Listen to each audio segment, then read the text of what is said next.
digital IC trainer. All the functionality and single element is available on this trainer kit. Now let us start from power button.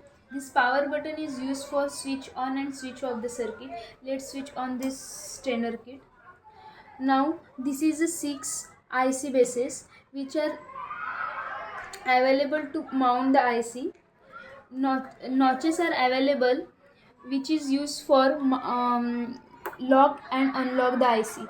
Now we can take sample example. This is a 16 pin dual in package IC.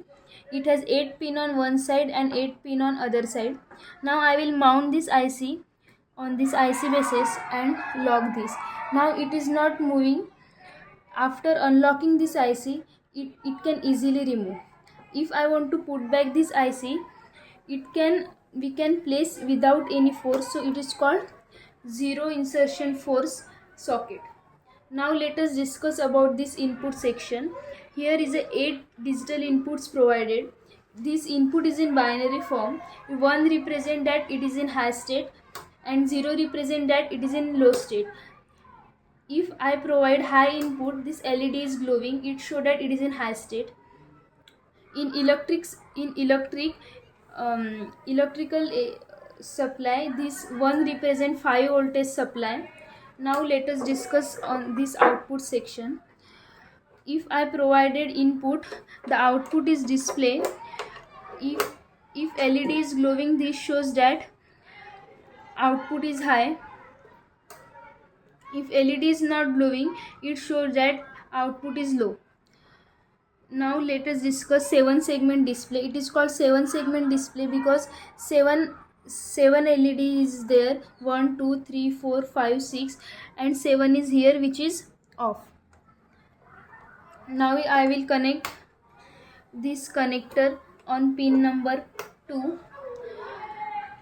This is the 7 segment display is 4 bit, means here second bit is on and another is 0. 0 1 0 0 show 4 in decimal, so it shows the 4 on this 7 segment display. Now let us discuss about this clock. This clock range is from 0.0 Hz to 10 kilohertz. Now let us see how this works. If I will minimize this frequency, it blinks slowly.